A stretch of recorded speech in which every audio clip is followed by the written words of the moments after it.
अस्सलाम वालेकुम स्टूडेंट्स, आज जो हमारा टॉपिक है उसका नाम है प्रोडक्ट ऑफ वेक्टर्स। वेक्टर्स को ज़रब करना। दो वेक्टर्स को ज़रब कैसे की जा सकती है, आज ये हम पढ़ेंगे।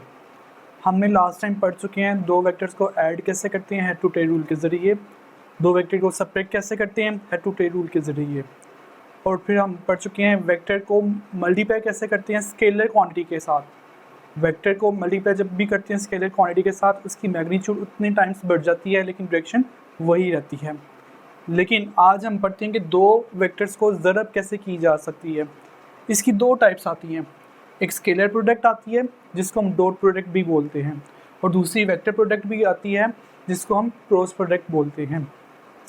अगर दो वेक्टर्स को ज़रब की जाए और आंसर एक स्केलर क्वांटिटी आए, इस किस्म की ज़रब को स्केलर प्रोडक्ट या डॉट प्रोडक्ट बोलते हैं। अगर दो वेक्टर्स को ज़रब की जाए और आंसर एक वेक्टर क्वांटिटी आए तो इस किस्म की ज़रब को हम वेक्टर प्रोडक्ट या क्रॉस प्रोडक्ट बोलते हैं। चले हम इसको डिटेल में एक एक करके पढ़ते हैं। स्केलर प्रोडक्ट या डॉट प्रोडक्ट भी जिसको बोलते हैं, इसकी डेफिनेशन पहले पढ़ते हैं। डेफिनेशन ये आएगी, the multiplication of two vectors, ऐसी मल्टीप्लिकेशन दो वेक्टर्स की जिसमें result in a scalar quantity, जिसमें रिजल्ट जो एक स्केलर क्वांटिटी आए, इस किस्म की मल्टीप्लिकेशन को हम क्या बोलते हैं, स्केलर प्रोडक्ट या डॉट प्रोडक्ट बोलते हैं। ये डेफिनेशन के बाद इसका मैथमेटिकल जो फॉर्मूला आता है वो हम ऐसे लिखते हैं। लेट करते हैं ए वेक्टर है, उसकी मल्टीप्लिकेशन की जा रही है, चूँकि ये स्केलर प्रोडक्ट है तो इसको हम डॉट के साथ रिप्रेजेंट करते हैं। डॉट बी दूसरा वेक्टर है, बराबर आता है ए मैग्नीट्यूड बी मैग्नीट्यूड और कोस थीटा। ये इसका फॉर्मूला आ जाता है, मैथमेटिकल फॉर्मूला आता है। और अगर हम इसकी डायग्राम देखें तो डायग्राम कैसे हम बना सकते हैं, इसकी डायग्राम ऐसे आती है। ए वेक्टर लेट करते हैं ये है और बी वेक्टर ये है, जस्ट इनकी टेल्स को आपस में मिला देते हैं। टेल को आपस में मिला देते हैं तो इनके दरमियान जो एंगल है वो थीटा है। फॉर्मूला देखिएगा दोबारा, a dot b, a vector multiplied b vector बराबर है a magnitude b magnitude cos theta. ये थीटा जो है वो एंगल है between, theta is the angle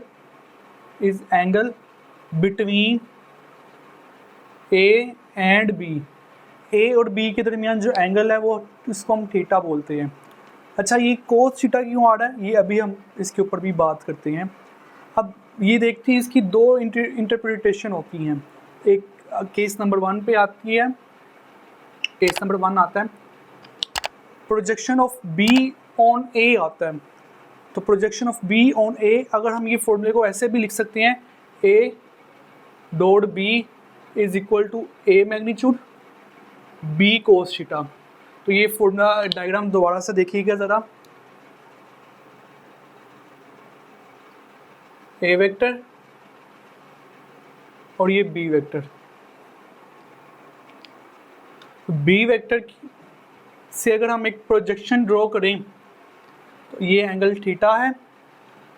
B vector से हम प्रोजेक्शन ड्रॉ कर रहे हैं डाउनवर्ड, तो अगर हम बी के कंपोनेंट्स बनाएं तो ये बी वेक्टर है, तो ये क्या होगा, ये बी कोस थीटा होगा, और ये कौन सा कंपोनेंट होगा, बी साइन थीटा होगा।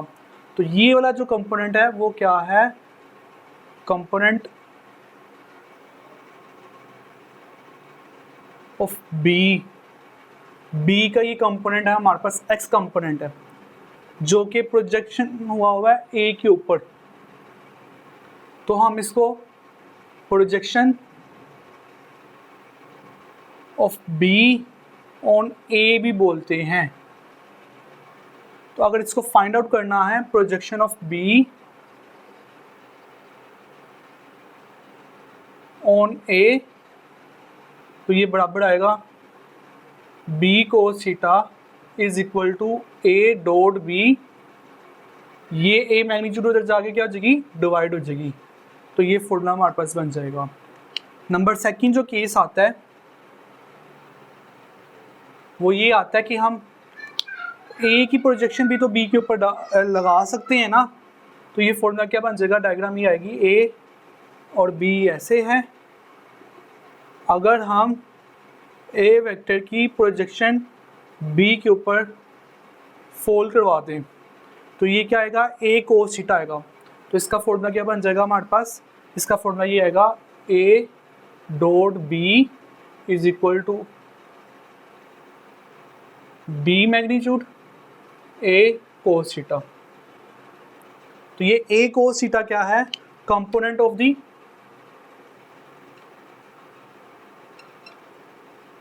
ए भी है इसको कहते हैं, और साथ में ये भी कहते हैं projection of A on B है।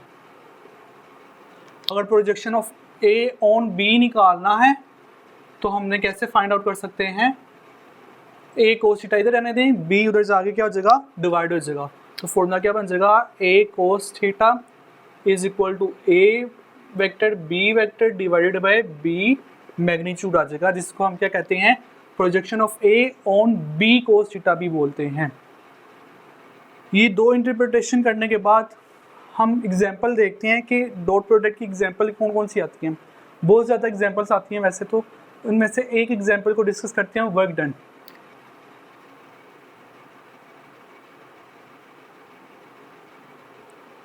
एक एग्जांपल आती है डॉट प्रोडक्ट की, वर्क डन आती है W is equal to F dot D. अब आपको इस क्वेश्चन का आंसर मिलेगा कि यहाँ पर कोस थीटा ही क्यों आया, साइन थीटा या टेंजेंट थीटा क्यों नहीं आया। तो ये देखें, और वर्क डन कैसे, डॉट प्रोडक्ट भी कैसी है, ये भी आपको समझने को मिलेगा।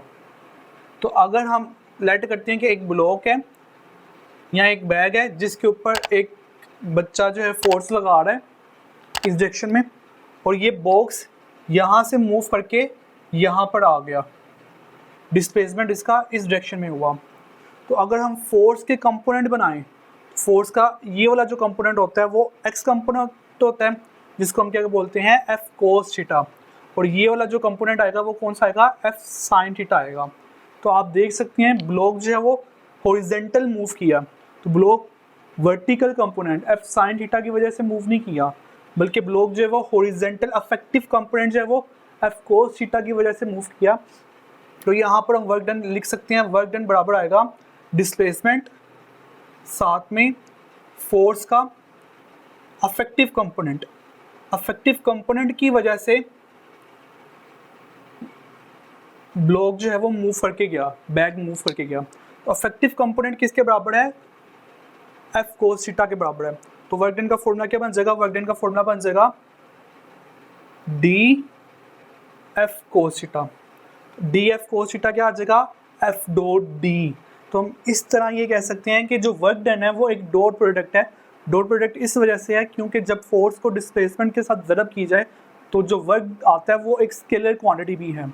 और ये कोस थीटा क्यों आया, कोस थीटा इस वजह से आया क्योंकि जब हमने फोर्स अप्लाई की ब्लॉक के ऊपर या बैग के ऊपर, तो बैग हॉरिजॉन्टल मूव करते हुए इधर आया। तो फोर्स के जब कंपोनेंट में हमने रिजोल्व किया फोर्स को, तो एफ कोस थीटा आया और एफ साइन थीटा आया। कोस थीटा कंपोनेंट जो है वो अफेक्टिव कंपोनेंट है क्योंकि ब्लॉक जो है या बॉक्स जो है वो हॉरिजॉन्टल मूव करके आया, ना कि ब्लॉक जो है वो अपवर्ड मूव करके गया। वर्टिकल कंपोनेंट अफेक्टिव कंपोनेंट नहीं आया। तो वर्क डन का फॉर्मूला हमने बना दिया डिस्प्लेसमेंट इनटू अफेक्टिव फोर्स का कंपोनेंट। तो अफेक्टिव कंपोनेंट जो है वो एफ कोस थीटा है। तो ये एफ कोस थीटा डी क्या बन जाएगा, दोबारा क्या आ जाएगा, एफ डॉट डी आ जाएगा। तो आज हमने क्या पढ़ा, हमने स्केलर प्रोडक्ट की डेफिनेशन पढ़ी, मैथमेटिकल फॉर्मूला पढ़ा, दो इसके केसेस पढ़े, projection of A on B पढ़ा, projection of B on A पढ़ा, उसके साथ साथ एग्जांपल पढ़ी हमने वर्क डन की। वर्क डन की एक और एग्जांपल आती है पावर।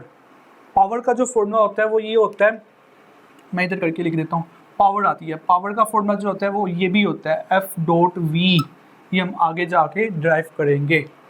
तो एग्जांपल्स के बाद अब हम कैरेक्टरिस्टिक्स की तरफ चलते हैं डॉट प्रोडक्ट की।